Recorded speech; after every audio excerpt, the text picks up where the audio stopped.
I am the Tofu Golem. Please enjoy the video. You're starting in Settings because that's where Sleep Preferences live. Open Settings from the home screen now. Once done, make sure your controller is paired so you can navigate without interruptions. You should also confirm the console is on and not updating, otherwise sleep options may be hidden. These steps remove common blockers and get you directly to power options, so you can change sleep behavior immediately without being interrupted by background installs or low battery cutoffs. Now, go to System, then Power Saving to configure exactly when the PS5 should enter sleep. You'll set distinct timers for controller and console idle periods.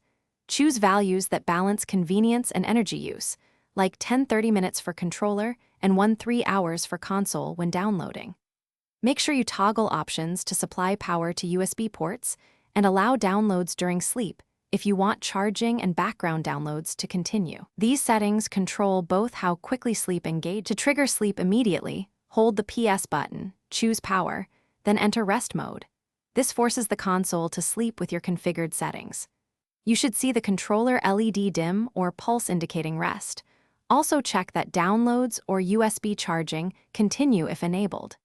If the PS5 doesn't enter sleep, restart the console and revisit power saving settings to ensure timers and permissions are saved. Often a reboot resolves permission or update conflicts that prevent rest mode.